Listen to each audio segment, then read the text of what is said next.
Market లో invest చేసి మీ డబ్బులు డబుల్ చేసుకోవాలనుకుంటున్నారా? సుందరరామిరెడ్డి గారి లైవ్ సెమినార్ కి అటెండ్ అవ్వండి.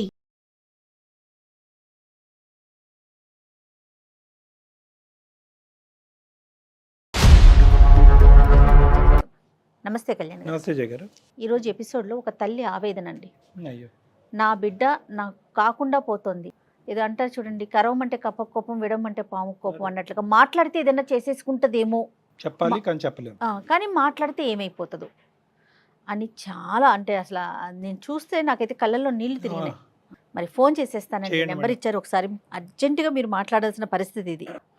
ఈరోజు పిల్లలు ఎట్లా ఉన్నారంటే కళ్యాణ్ గారు, చాలా ఫాస్ట్గా ఉండటం ముఖ్యమే కానీ సూపర్ ఫాస్ట్ అయిపోతున్నారండి. అదే మినిమం ఎథిక్స్ కానీ ఏమీ కనిపించట్లా. పిల్లలు ఈ రోజులు ఆడపిల్లలనే ఉన్నారు, మగ పిల్లలనే ఉన్నారు.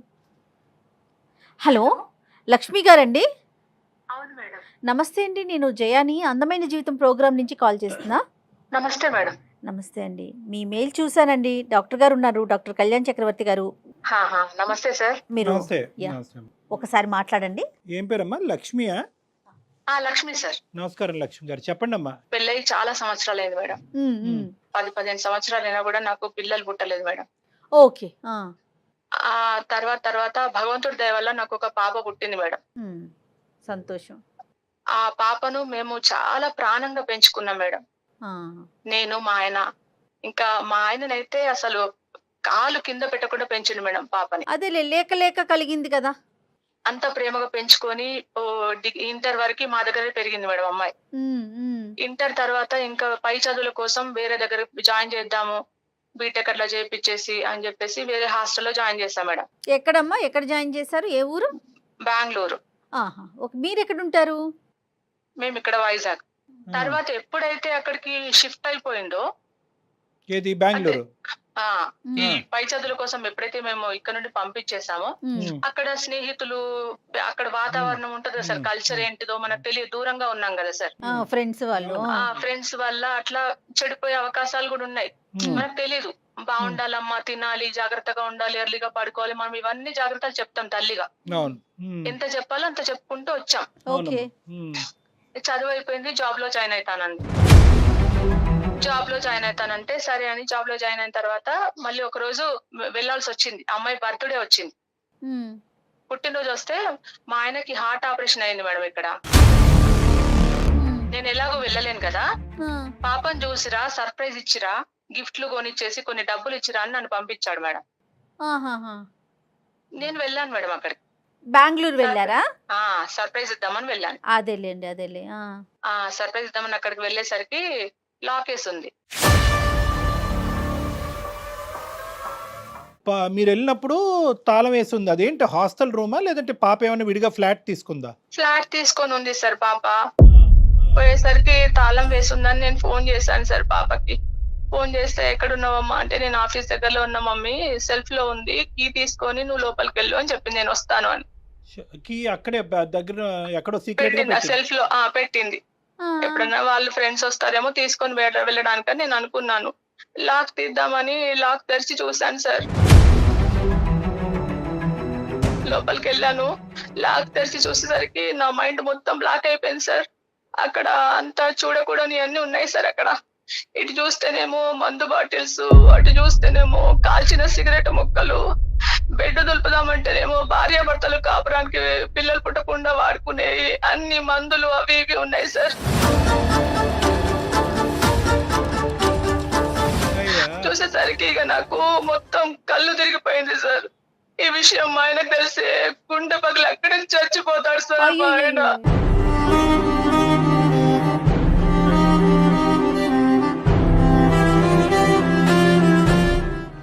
ఇది జరిగి ఎంతకాలం అయిందమ్మా? సార్ చాలా రోజులు అయింది సార్. మరి ఇంతకు ముందు ఎప్పుడు పాప రూమ్ కి మీరు విజిట్ చేయలేదా? ఇదే ఫస్ట్ టైమా? ఇదే ఫస్ట్ టైం సార్. మేము పాప పేరేంటమ్మా ఇంతకి? ప్రియాంక మేడం. కానీ అస్సలు ప్రియాంక దగ్గర నుంచి ఇదైతే మాత్రం మీరు కల్లో కూడా ఎక్స్పెక్ట్ చేయలేదు. మీరు కానీ కూడా ఎక్స్పెక్ట్ చేయలేదు సార్. మా ఆయన కూడా చేయలేదు, మేము కూడా చేయలేదు సార్.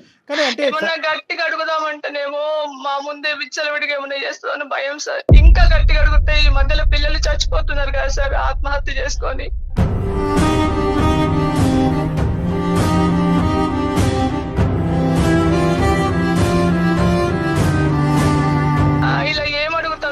ఆయనకు తెలిసేది ఉంటే పరువు కోసం ప్రాణం ఇచ్చే మనిషి సార్. కానీ ఆయన ఎట్లా ప్రాణం కాదా తీసుకుంటాడు లేకుంటే ప్రాణం తీస్తాడు సార్ ఆయన. అయ్యయ్యో. ఓకే. అతను కూడా ఇమోషనల్ అనమాట. కాదమ్మా లక్ష్మి, ఇప్పుడు ఎప్పుడైనా ఫోన్లో మాట్లాడినప్పుడు కానీ వీడియో కాల్ చేసినప్పుడు కానీ పాప పరిస్థితి ఎలా ఉండేదమ్మా? అంటే ఏమన్నా ఇలాంటిది జరుగుతుందనేటువంటి కొద్దిపాటి అనుమానం కూడా మీకు రాలేదా? అనుమానం రాలేదు సార్. ఎందుకంటే అంత నమ్మకంగా పంపించాము. మన పిల్లల మీద ఎంత ప్రేమ నమ్మకం పెట్టుకుంటారు సార్ చెప్పండి. మా పాప అట్లా పోయింది అంటే అంత అపనమ్మకంతో మనం మాట్లాడం కదా సార్. వీడియో కానీ కాల్ చేసినా మామూలుగానే ఉంది సార్ ఆమె. కానీ కాదమ్మా, అడిగి వాస్తవాలు తెలుసుకోకపోతే ఇంతే ఉందా లేదంటే ఇంకా ఎంత లోతుందో మనకు తెలియాలి కదమ్మా. ఇప్పుడు మీరు అడగకుండా ఎలా ఉంటారు? ఇప్పుడు ఎన్ని రోజులని దాస్తారండి? ఇప్పుడు ఇదేంటంటే కేవలం ఒక అలవాటు అనే పరిధిలో ఉందా లేదంటే నేరం అనే పరిధిలోకి వెళ్ళిందా? అంటే ఇంకా ఏమన్నా నా ఉద్దేశం ఏంటంటే ఇంకా డ్రగ్స్ గిగ్స్ ఇలాంటివి ఏమైనా ఉన్నాయా?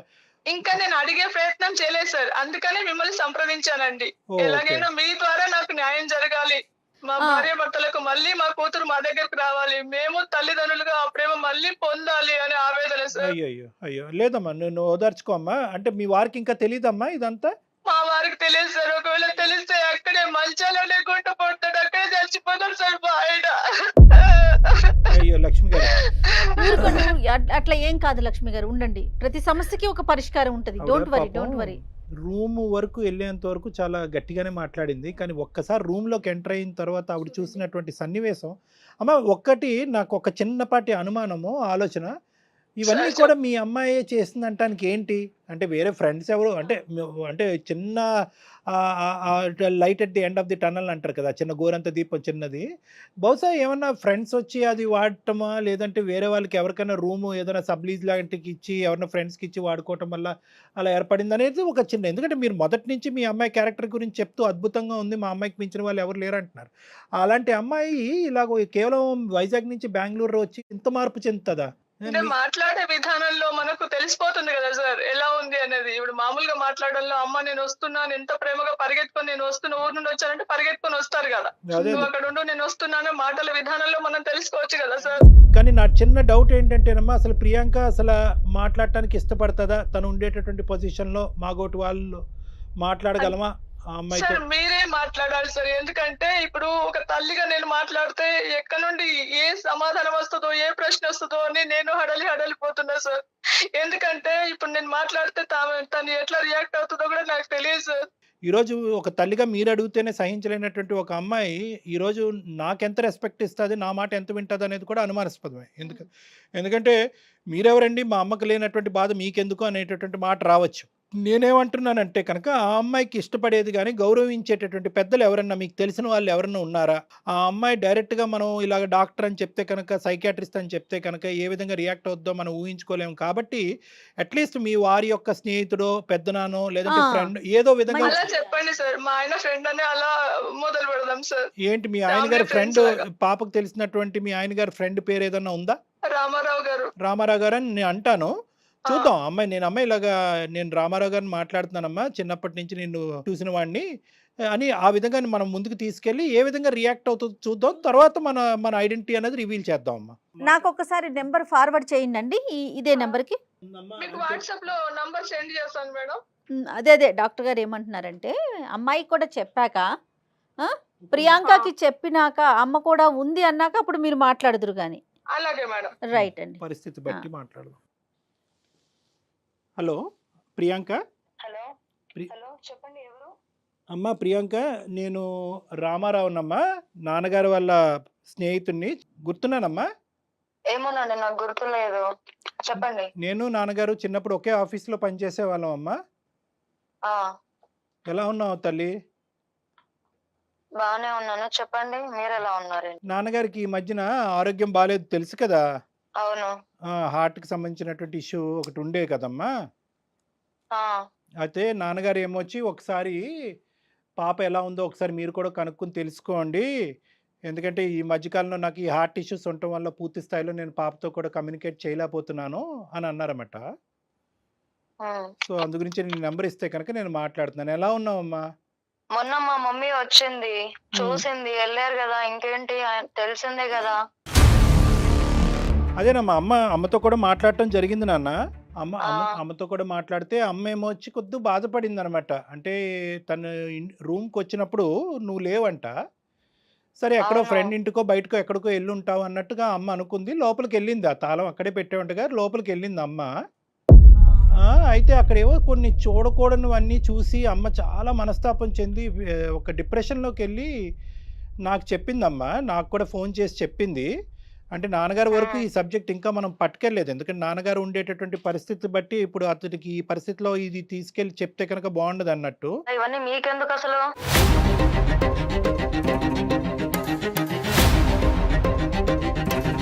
కాదు నాన్న, నాకెందుకు అనే మాట చాలా మంచి మాట. కానీ ఇక్కడ ఏంటంటే నాన్నగారు అడగలేనటువంటి పరిస్థితి. ఓకే. ఖచ్చితంగా నాన్నగారు కూడా మొన్న ఒక 4 రోజుల క్రితం ఏవండి పాప అక్కడ ఒక్కతే ఉంటుంది. చిన్నప్పటి నుంచి మీరు మీ కళ్ళెదురుగుంటే పాప పెరిగింది కదా!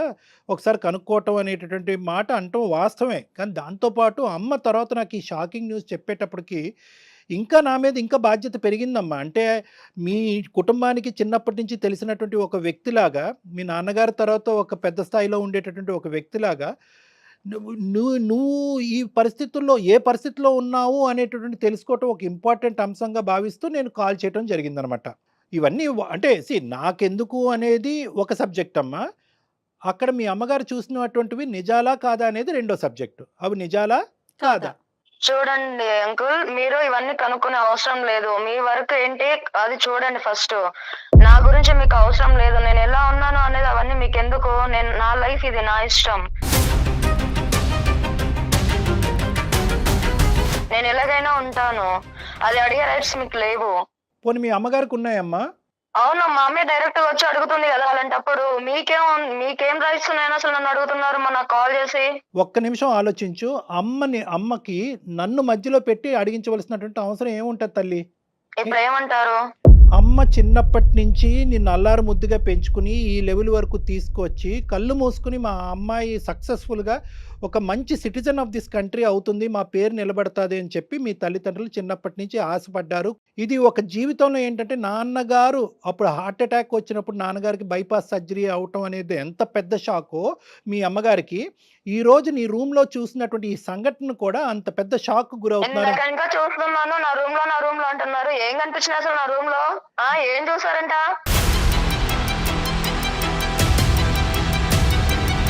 అంత పెద్దగా ఏమున్నవి చూడండి, ఏముంటాయి అసలు చూడడానికి? ఏమున్నాయంట అసలు? కాదమ్మా, మందు బాటిల్ కనిపించడం నిజం కాదా? మందు బాటిల్ అది కామన్, ఎవరైనా తాగుతారు. దాంట్లో డిఫరెంట్ ఏముంది? సిగరెట్ ముక్కలమ్మా? సిగరెట్ ముక్కలు ఎక్కడైనా జరుగుతున్నాయి కదా. కొత్త ఏం నేను చేయలేదు కదా. వాళ్ళని మించైతే నేను పోలేదు కదా. అవన్నీ కామన్. అంటే ఒక అమ్మాయి అబ్బాయి శారీరకంగా కలుసుకునేటప్పుడు పిల్లలు పుట్టకుండా వాడేటటువంటి జాగ్రత్తలు ఏ జనరేషన్ లో ఉన్నారు అంకుల్ మీరు? అసలు నాకు అర్థం కావట్లేదు.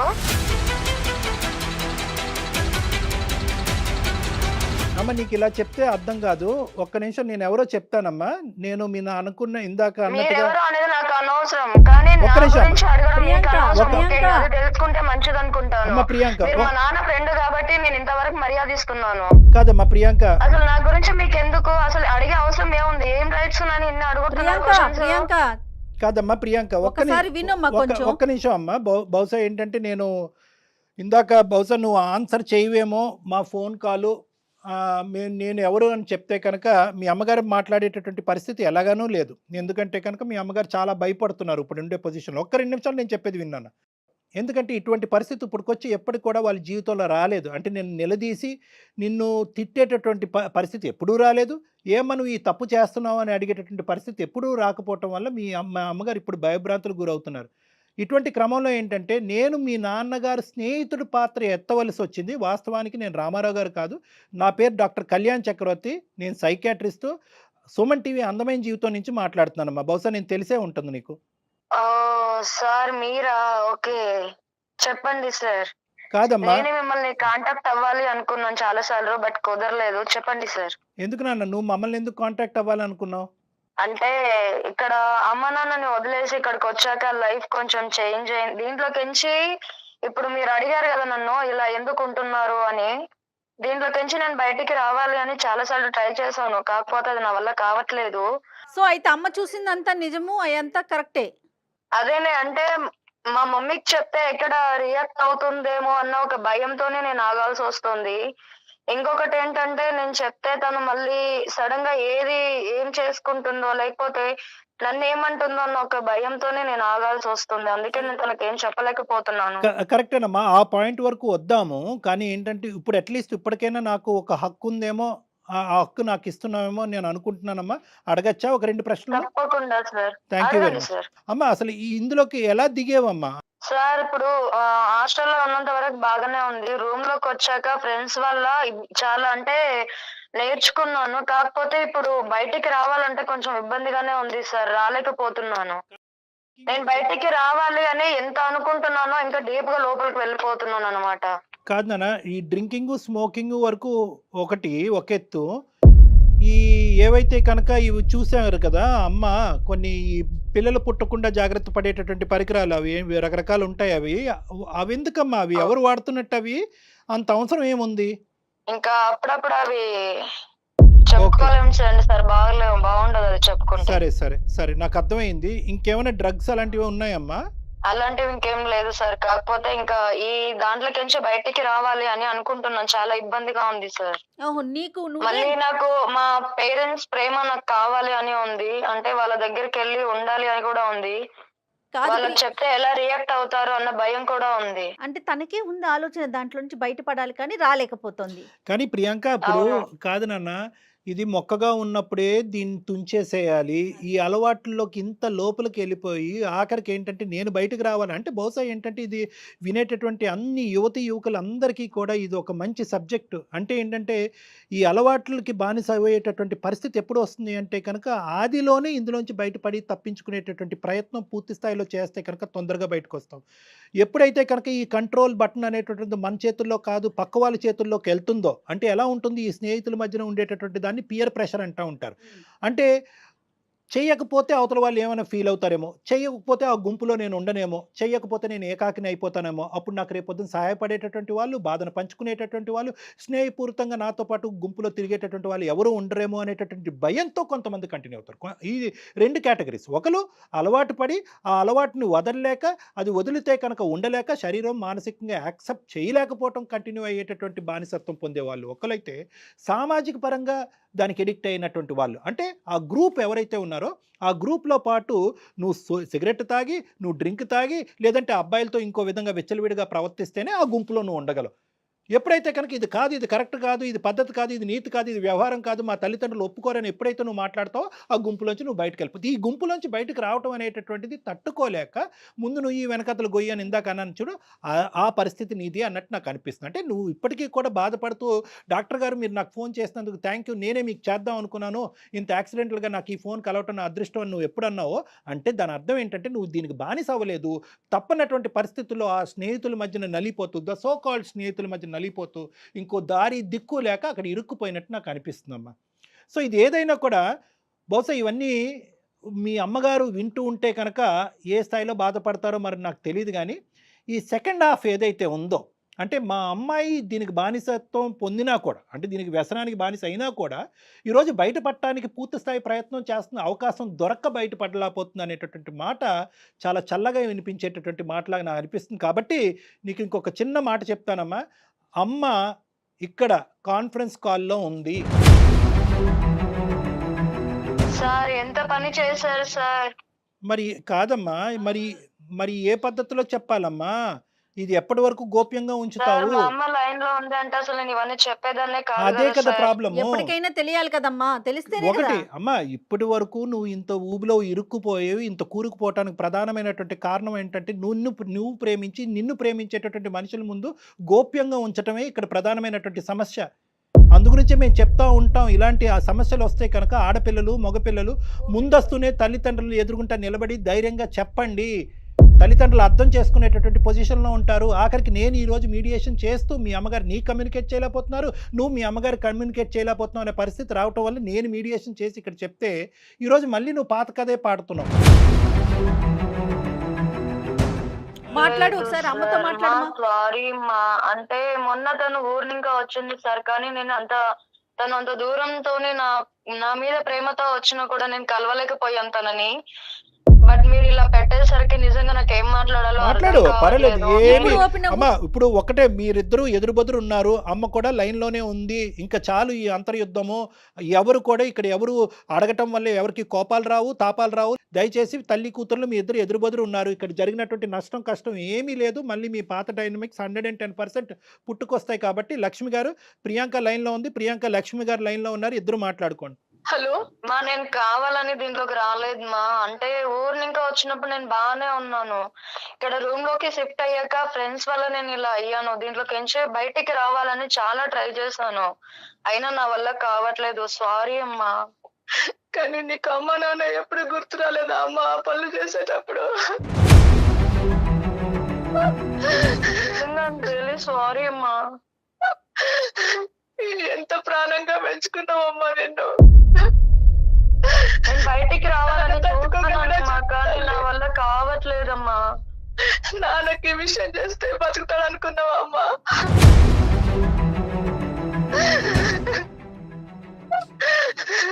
మా ఏడు వద్దు. ఇప్పుడు నేను మళ్ళీ నాకు ఒక అవకాశం ఇవ్వమంటున్నాను నిన్ను. ఇంకా నాకు ఈ జాబ్ కూడా వద్దు, నాకు ఈ రూమ్ కూడా వద్దు. నేను మళ్ళీ వచ్చి మీ దగ్గరే ఉంటాను. నేను ఇవన్నీ మానేసి వద్దాం అనుకుంటున్నానమ్మా. ఇంకా దీంట్లోకి నుంచి బయటకు రావడానికి నేను ట్రై చేస్తాను. ఎంతో అల్లారు ముద్దుగా పెంచి పెద్ద చేసి ఎంతో కీర్తి ప్రతిష్టలు తెస్తాం అనుకున్నా, కానీ నువ్వు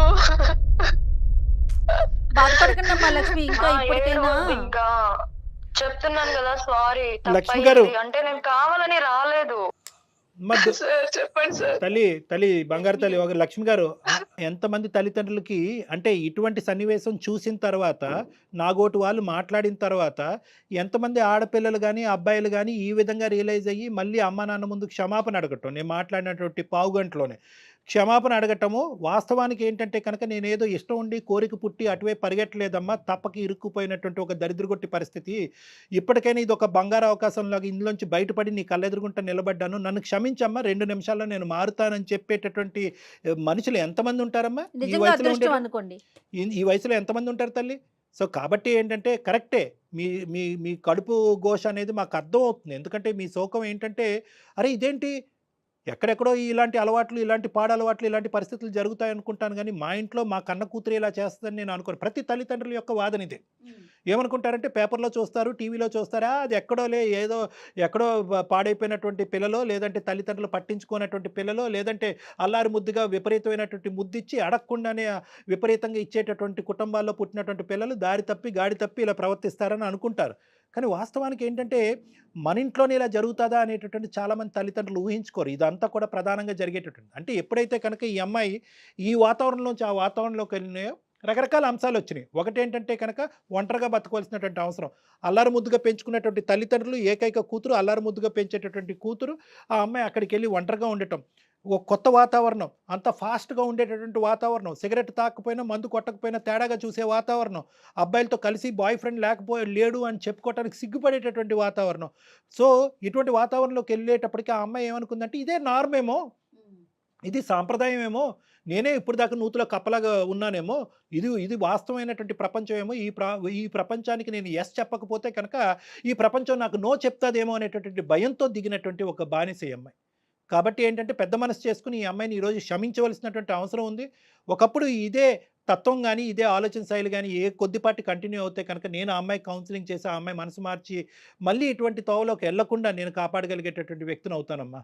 లక్ష్మి గారు, ఇలాంటి వాళ్ళ సలహాలు సూచనలు మా లాంటి తల్లిదండ్రికి మేము కన్నా పిల్లలకి చాలా అవసరం సార్. ఎందుకు నా బాధ కట్టలు తెంచుకునే దుఃఖం ఎందుకు వచ్చిందంటే సార్, ఇక్కడ మీకు ఒక్క విషయం చెప్పాలి సార్. చెప్పండి అమ్మా, తప్పకుండా. ఎన్నో ఏళ్లుగా అంటే ప్రదక్షిణాలు, పూజలు, వ్రతాలు చేయగా పుట్టిన అమ్మాయి కాబట్టి ఇంత దాకా తెస్తుందని అనుకోలేదు సార్. ఆ దుఃఖం వల్లనే ఈ ఏడుపు, ఈ బాధ ఇదంతా వస్తుంది సార్ నాకు.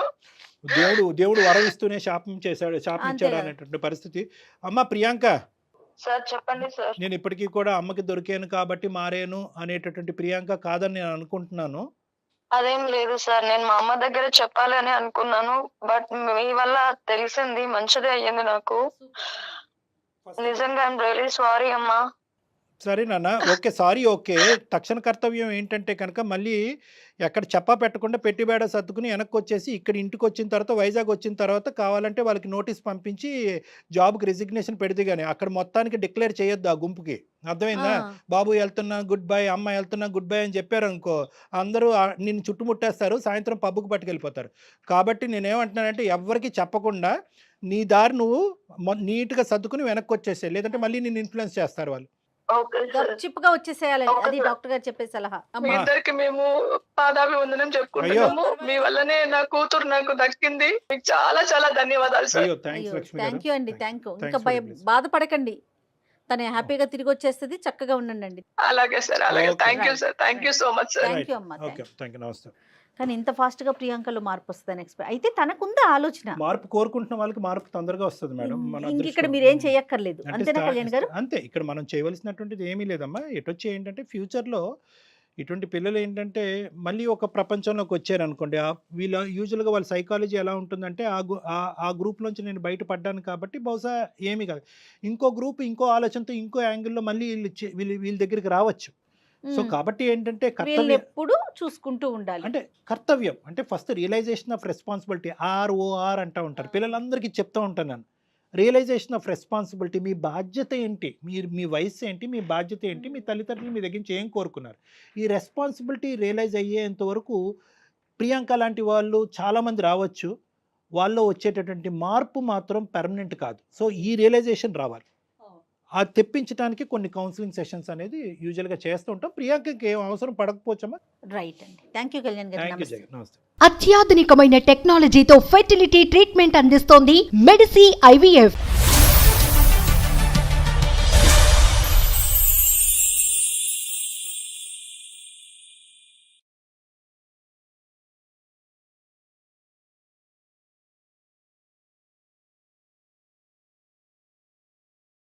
సుమన్ టీవీలో మీ పర్సనల్ అండ్ బిజినెస్ ప్రమోషన్స్ కోసం కింది నెంబర్కి కాంటాక్ట్ చేయండి.